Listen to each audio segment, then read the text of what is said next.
ಮಂಗಳೂರು ಉಡುಪಿ ಸಾಗುವ ರಾಷ್ಟ್ರೀಯ ಹೆದ್ದಾರಿ 66ರ ವಿವಾದಿತ ಎನ್ಐಟಿಕೆ ಟೋಲ್ ರದ್ದುಗೊಳಿಸುವಂತೆ ಒತ್ತಾಯಿಸಿ ಆಪದ್ ಬಾಂಧವ ಆಸಿಫ್ ನೇತೃತ್ವದಲ್ಲಿ ಪ್ರತಿಭಟನೆ ಆರಂಭವಾಗಿದ್ದು ಅಹೋರಾತ್ರಿವರೆಗೆ ಧರಣಿ ಮುಂದುವರಿಯಲಿದೆ।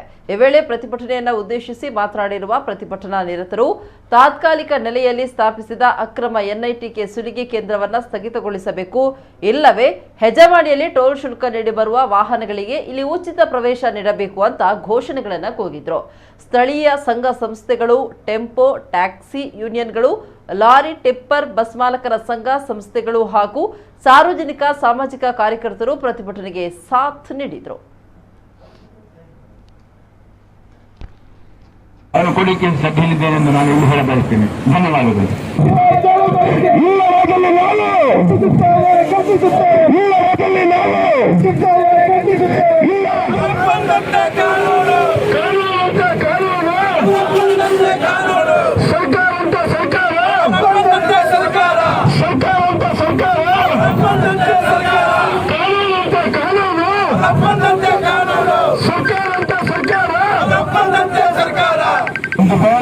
ನೀವು ಇದನ್ನು ಬಿಡಲಿಲ್ಲ ಅಂದ್ರೆ ಮುಂದೆ ಉಗ್ರ ಹೋರಾಟ ಮಾಡ್ತೇವೆ। ಅದಕ್ಕೆ ಬೇಕಾದ ಸಹಾಯ ಸಹಕಾರ ಕೊಡುವವರಿದ್ದಾರೆ, ಗಾಡಿಗಳು ಬೇಕಾ ಲಾರಿಗಳು ಬೇಕಾ ಈಗಾಗಲೇ ಹೇಳಿದ್ದಾರೆ। ಆದರೆ ಅದಕ್ಕೆ ಅವಕಾಶ ಕೊಡಬೇಡಿ, ನಾವು ಆ ಅವಕಾಶವನ್ನ ಅದು ನೆನೆಸುವುದಿಲ್ಲ।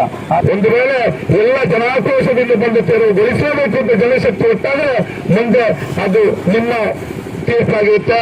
ನಾವು ನ್ಯಾಯಯುತವಾಗಿದ್ದರೆ ನಮ್ಮನ್ನ ಕೆಣಕಬೇಡಿ, ನಮ್ಮನ್ನ ಕೆರಳಿಸಬೇಡಿ। ದಯವಿಟ್ಟು ನಾವು ಮಾನವೀಯತೆ, ಮನುಷ್ಯತ್ವ, ಇಲ್ಲಿನ ನ್ಯಾಯಾಂಗ, ನ್ಯಾಯಯುತ ಸಂವಿಧಾನಕ್ಕೆ ಬೆಲೆ ಕೊಟ್ಟಿದ್ದೇವೆ। ಅನ್ಯಾಯವಾಗಿ ನಡೀತಿರುವ ಯಾವುದೇ ವಿಚಾರ ಇರ್ಬೋದು, ಆ ವಿಚಾರನ ಕಿತ್ತೊಯ್ಯಲಿಕ್ಕೆ ಅವರಿಬ್ಬರ ಮುಂದೆ ಮತ್ತೆ ಇರ್ಲಿಕ್ಕಿಲ್ಲ ಅಂತ ಹೇಳಿ ನಾನು ಹೇಳಿಕ್ಕೆ ಇಷ್ಟಪಡ್ತೇನೆ।